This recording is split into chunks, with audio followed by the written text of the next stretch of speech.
Hello लो लो लो दोस्तों, कैसे हैं आप लोग। दोस्तों, आज वाली क्लास के अंदर हम लोग अगेन अपनी पार्टनरशिप का जो टॉपिक है उसी को डिस्कस करने आए हैं। और पार्टनरशिप का हम लोग आज फिर से एक कॉमन टॉपिक जो है वो उठाएंगे। बहुत ही कॉमन टॉपिक है, जैसा कि हम लोगों ने रिजर्व्स के अंदर पढ़ा था उसी से मिलता जुलता कुछ टॉपिक है। आज हम कुछ स्पेशलाइज रिजर्व्स के बारे में चर्चा करेंगे। तो टॉपिक का नाम है treatment of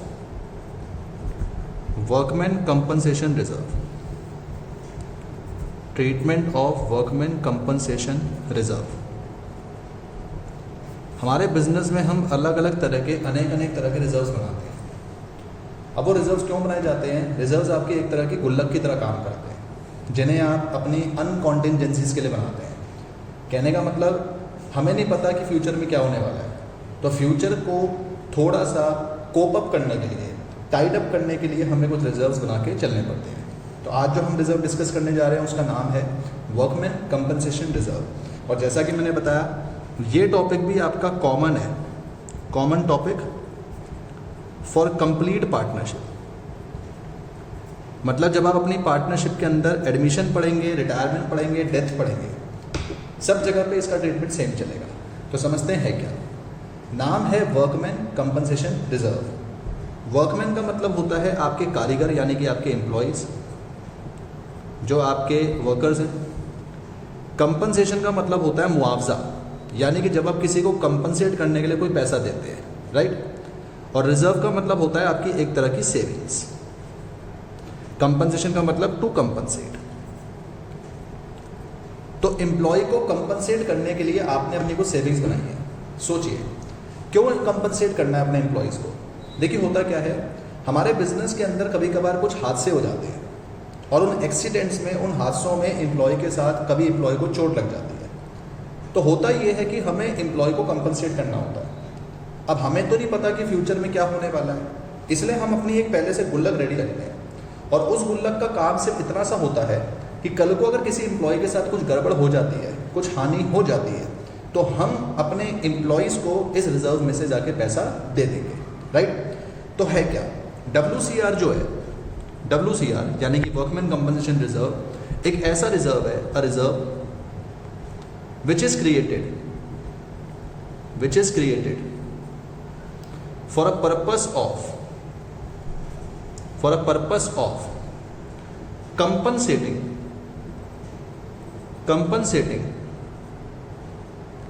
the injured workman who got injured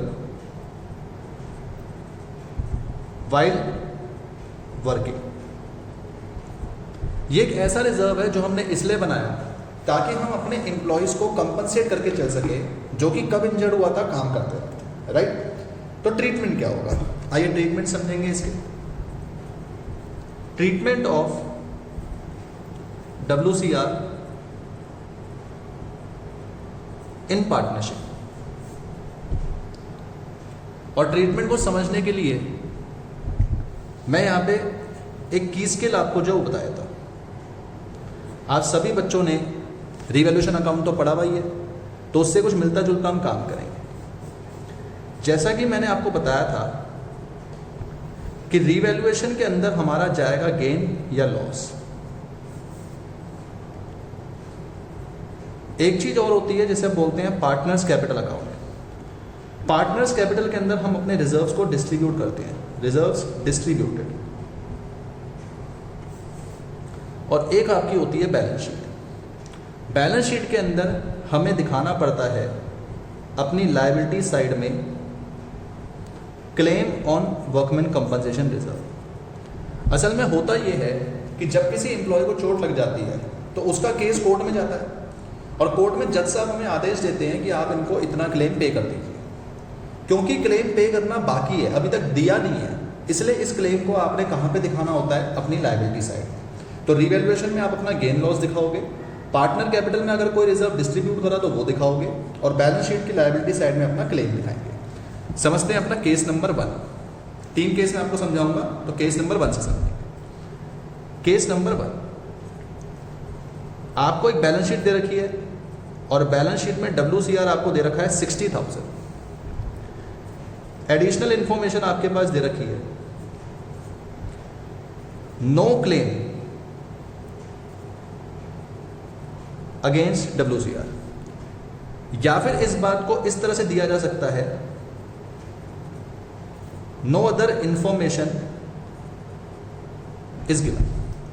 अगर आपको सिर्फ बैलेंस शीट के अंदर ये रिजर्व दे दिया जाए और इस रिजर्व का कोई क्लेम आपको नहीं बताया गया, या फिर ये कह लीजिए कि इस रिजर्व के अलावा आपको कोई इंफॉर्मेशन नहीं दी, तो हम इस रिजर्व का भी वही ट्रीटमेंट करेंगे जो हम एक्यूमुलेटेड प्रॉफिट्स का करते थे। देखिए दोस्तों, है ऐसा कि पार्टनरशिप के अंदर मान लीजिए दो पार्टनर है A और B 3:2 में, C एडमिट हो रहा है, तो C के एडमिट होने के टाइम पर A और B क्या कहेंगे? A और B कहेंगे कि भाई जितनी भी हमने गुल्लकें बना रखी हैं वो C के एडमिट होने से पहले हमें आपस में बांट लेनी चाहिए, क्योंकि इस गुल्लक पे C का कोई अधिकार नहीं है। ये गुल्लक किसने बनाई है? A और B ने बनाई है। तो C के एडमिट होने के टाइम पे ये गुल्लक बट जानी चाहिए A और B के टाइम पे। और A और B में क्यों बटेगी? क्योंकि बैलेंस शीट के हर आइटम पे जो हद होता है वो सिर्फ ओल्ड पार्टनर्स का होता है, तो ये बटने भी किस रेशियो में चाहिए? Old ratio. यानी अगर केस आपको ऐसा दे दिया जाए कि सिर्फ रिजर्व दे दिया है और उसके अलावा कोई इंफॉर्मेशन नहीं दी, तो उसका ट्रीटमेंट हम वही करेंगे जो मैंने आपको एक्यूमुलेटेड प्रॉफिट रिजर्व में सिखाया था। मैंने आपको बताया था ये आपके एक्यूमुलेटेड प्रॉफिट्स हैं या एक्यूमुलेटेड रिजर्व इनको कहा जाता है, और क्योंकि क्वेश्चन में कुछ नहीं मेंशन करा गया तो हम इन्हें अपनी बैलेंस शीट से गायब करेंगे। और बैलेंस शीट से गायब करने का मतलब क्या है कि आप इस आइटम को अपने ओल्ड रेशियो के अंदर यानी ओल्ड पार्टनर्स में जाके डिस्ट्रीब्यूट कर दीजिए। तो आइए इसको डिस्ट्रीब्यूट करते हैं और देखते हैं अपनी एंट्री जो क्या पास होगी। 60,000 का रिजर्व है, रिजर्व का बैलेंस क्रेडिट होता है तो बांटने के लिए उसको डेबिट करना चाहिए, यानी डिस्ट्रीब्यूट होगा WCR account debited 60,000 to A's capital to B's capital. Old ratio 3:2 है तो 3:2 के अंदर हम जाके इसको डिस्ट्रीब्यूट कर देंगे। 36,000 24,000 नरेशन लिखेंगे बीइंग WCR डिस्ट्रीब्यूटेड। और जब आपने ये नरेशन लिख ली तो इसकी प्रेजेंटेशन कैसे करनी है? जब आप लोग अपना पार्टनर्स कैपिटल अकाउंट बनाएंगे, पार्टनर कैपिटल अकाउंट ABC यहाँ पर्टिकुलर्स आपके, यहाँ पे आपके पर्टिकुलर्स, तो शो कैसे करना है? ABC क्रेडिट हो रहे हैं, क्रेडिट कितने से हो रहे हैं? 36,000 24,000, तो क्रेडिट साइड में जाके इनकी वैल्यू डालनी है और यहाँ पे नाम डालना है बाय WCR। मतलब सिंपल आपने एंट्री पास कर दी है कि जो आपका WCR था वो आपने डिस्ट्रीब्यूट करा, और जिन लोगों में डिस्ट्रीब्यूट करा तो उनमें पार्टनर कैपिटल में ये इस तरह से शो हो जाएगा। क्या यहाँ पे रिवैल्यूएशन में कुछ आना चाहिए? कुछ भी नहीं आना चाहिए, क्योंकि ना तो कोई फायदा है ना कोई नुकसान है। क्या यहाँ पे बैलेंस शीट में कुछ आना चाहिए? बैलेंस शीट में भी कुछ नहीं आना चाहिए, क्योंकि कोई क्लेम तो है ही नहीं। जब एम्प्लॉय को चोट ही नहीं लगी तो किस बात का क्लेम, राइट? ये हमारा है केस नंबर 1। अब मैं आपको केस नंबर 2 की तरफ लेके चलूंगा, जो कि थोड़ा सा इसके साथ सिमिलर ही होगा। केस नंबर 2 है, बैलेंस शीट में फिर से आपको WCR दे रखा है 60,000, और अब की बार एडिशनल इंफॉर्मेशन में आपको क्लेम भी दे दिया। आपसे कहता है claim on workman compensation reserve ₹10,000। अब इसको कैसे सॉल्व करना है? तो देखिए दोस्तों, पार्टनरशिप में पार्टनर्स ने अपनी गुल्लक बना रखी है 60,000 की। क्यों बनाई थी गुल्लक? ताकि किसी एम्प्लॉय को चोट लग जाए तो हम इस गुल्लक से पैसा पे कर दें। और मान लीजिए एम्प्लॉय को चोट लगी, उसका केस कोर्ट में गया, कोर्ट ने हमें जज साहब ने आदेश दिया कि जनाब आप इस बंदे को 10,000 रुपये पे करो, तो ये हमारा 10,000 का क्लेम है। अब आप सोचिए 60,000 की गुल्लक बनी हुई है, आपने 10,000 पे करनी है, तो 10 तो आप यहाँ से निकाल लोगे, उसके बाद भी गुल्लक में कितना बचेगा? 50। तो जो 10 आपने यहाँ से निकाला, एक तो उसकी एंट्री पास होगी, और जो यहाँ पे 50 बचा वो पार्टनर में डिस्ट्रीब्यूट होगा, उसकी एंट्री पास होगी। तो आइए पहले मैं आपको एंट्री पास करके दिखाता हूँ। एंट्री क्या होनी चाहिए? पहली एंट्री, फर्स्ट एंट्री बनेगी WCR account debited to claim on workman compensation. कितने की एंट्री हमने पास करनी है? 10,000। नरेशन लिखेंगे बीइंग क्लेम एडमिटेड। अगर आप लोग ये सोच रहे हैं कि सर आपने WCR को डेबिट क्यों करा, तो मैं आपको बता दूं WCR एक तरह का रिजर्व है, और रिजर्व जितने भी होते हैं उनका बैलेंस क्रेडिट होता है। तो उसको खत्म करने के लिए आपने उसको डेबिट ही करना होगा, क्योंकि आप ये 10,000 रुपये यहीं से तो निकाल रहे हैं, तो रिजर्व कम होगा, इसलिए उसको कम करने के लिए मैंने उसको डेबिट करा। और क्लेम मेरी लायबिलिटी है, क्योंकि पे करना बाकी है, लायबिलिटी का बैलेंस क्रेडिट होता है, इसलिए मैंने उसको क्रेडिट करा। तो पहली एंट्री बनेगी WCR to claim. Second entry में पास करूंगा, आज WCR में कितने बचे? 50,000, और उसे मैं बांटूंगा अपनी A's कैपिटल अपनी B's कैपिटल के अंदर ओल्ड रेशियो, क्योंकि हम वही मान के चल रहे हैं कि A और B पार्टनर है 3:2 में और C एडमिट हो रहा है। तो मैंने आपको बताया था जो भी रिजर्व अंदर होता है बचा हुआ उसे हम क्या करते हैं, पार्टनर में डिस्ट्रीब्यूट। तो 50,000 को दोस्तों अगर हम 3:2 में बांटेंगे तो बट के आएगा 30,000 20,000। नरेशन लिखेंगे बीइंग WCR डिस्ट्रीब्यूटर। यानी कहानी बड़ी सिंपल सी है, जितने का क्लेम बना उसकी एंट्री पास कर दी, जितना बच गया उसको हमने बांट दिया। अब TS ग्रेवाल साहब यहाँ पे क्या करते हैं कि इन एंट्रीज को कंबाइन तरीके से पास करते हैं। तो आप चाहें तो दोनों एंट्री भी पास कर सकते हैं, आप चाहे कंबाइन भी कर सकते हैं। अगर मैं कंबाइन करूं तो कैसे करूं, मैं कहूंगा 60,000 का रिजर्व है, जिसमें से मैंने जो क्लेम बनाया वो बनाया 10,000 का, और क्लेम बनाने के बाद जो बच गया वो मैंने बांटा A में और वो मैंने बांटा B में। कितना कितना बांटा, 3:2 में, यानी कि 30 और 20। तो आप इन दो एंट्री की बजाय ये एंट्री भी पास करके चल सकते हैं, ये आपकी डिस्क्रिप्शन है, आप जैसा दिखाना चाहे वैसे दिखा के चल सकते हैं। But as per my perspective आप अगर दो एंट्री दिखाएंगे तो ज़्यादा बेहतर है, क्योंकि एक क्लेम बनाने की एंट्री है और दूसरी एंट्री रिजर्व को बांटने की एंट्री है, राइट। इसको हम शो कैसे करेंगे तो मैं आपको वो बताता हूँ। मैंने आपसे कहा था कि 3 जगह पे इसको हमें जो है शो करके चलना होता है, revaluation, partner capital, balance sheet. Revaluation में हम गेन लॉस डालते हैं, जो कि हमारे केस में कोई गेन लॉस है नहीं, तो हम एक तो बनाएंगे अपना पार्टनर कैपिटल, जिसमें अपने वही 3 पार्टनर हैं। अब अगर आपको याद हो तो A क्रेडिट हुआ 30 से, B क्रेडिट हुआ 20 से, यहाँ लिखेंगे WCR। और एक हम बनाएंगे अपनी बैलेंस शीट, क्योंकि मैंने आपको बताया था बैलेंस शीट में लायबिलिटी में डालते हैं क्लेम। तो क्लेम कितने का बना, 10। अब आप अगर ध्यान से देखें, पहले लायबिलिटी के अंदर WCR पड़ा था 60,000, 60,000 रुपये, तो उसमें से 10 की मैंने लायबिलिटी बना दी, और जो 50 बचा था वो मैंने पार्टनर में आके डिस्ट्रीब्यूट कर दिया, राइट। कोई नुकसान हमारे पास इसलिए नहीं हुआ क्योंकि गुल्लक पहले से बना रखी थी। गुल्लक बनाने का उद्देश्य ही क्या है कि अगर आपने पहले से अपनी सेविंग कर रखी है तो आपको कोई लॉस नहीं होगा, राइट। इसलिए रिवैल्यूएशन के अंदर कुछ भी नहीं गया। ये था हमारा केस नंबर 2। अब मैं आपको पढ़ाने जा रहा हूं केस नंबर 3, जो कि सबसे ज़्यादा एक्सट्रीम केस है। फिर से वही एग्जाम्पल ले रहे हैं कि बैलेंस शीट में WCR आपको दिया हुआ है 60,000 रुपये, और एडिशनल इंफॉर्मेशन के अंदर आपसे कह दिया claim on workman compensation is ₹70,000। लो जी, अब की बार क्या हुआ, गुल्लक बनी हुई है 60,000। एक एम्प्लॉय को चोट लग गई, उसका केस कोर्ट में गया, जज साहब ने कहा भाई साहब इसको 70,000 रुपये पे करो। तो आप सोचिए, हमारी गुल्लक 60,000 की बनी है, अगर हमें पे 70 करने हैं तो 60 तो हम यहीं से निकाल लेंगे, और क्योंकि 60 अगर हम यहाँ से निकाल रहे हैं उसके बावजूद भी हमें कितना देना बाकी है, 10। वो 10 मैं अपनी जेब से पे करूँगा। अगर मैं अपनी जेब से पे करूँगा तो वो मेरे लिए क्या हो जाएगा, लॉस, राइट। तो एंट्री पास करेंगे, एंट्री कुछ इस तरह से होगी, देखते हैं। पहली एंट्री होगी WCR account debited to claim on workman compensation. कितना निकाल रहे हैं रिजर्व से, 60, क्योंकि निकाल ही 60 सकते हैं। नरेशन लिखेंगे बीइंग क्लेम एडमिटेड। भाई जब गुल्लक में पड़े ही 60,000 है तो वहां से 70 होना निकाल लेंगे, कितने निकाल सकते हैं, 60 निकालने की एंट्री करी। अब मैं आपसे कह रहा हूं कि बचे हुए 10,000 रुपये मुझे अपनी जेब से भरने पड़ेंगे, तो मेरा लॉस है। और मैंने आपको समझाया था जब भी लॉस होता है तो रिवैल्यूएशन डेबिट करते हैं, इसलिए रिवैल्यूएशन डेबिट। किसकी वजह से लॉस हुआ, क्लेम की वजह से। तो revaluation to claim on workman compensation, कितने का loss, 10,000। Narration being claim recorded as loss, claim को लॉस मान।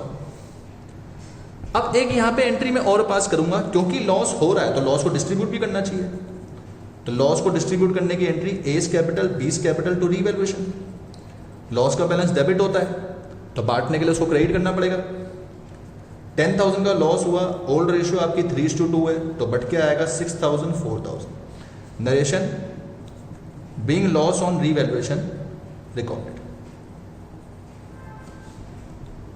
तो पहले आपने रिजर्व से 60 निकाला, 10 अपनी जेब से पे करेंगे, वो लॉस हुआ, एंड देन लॉस को डिस्ट्रीब्यूट करा। अगर मैं इस चीज को प्रेजेंट करूं एक्सट्रैक्ट्स में तो वो कैसे आएगा, मैं दिखाऊंगा अपना रिवैल्यूएशन, उसमें लिखूंगा क्लेम, कितने का नुकसान, 10,000, क्योंकि 10,000 अपनी जेब से भरना है।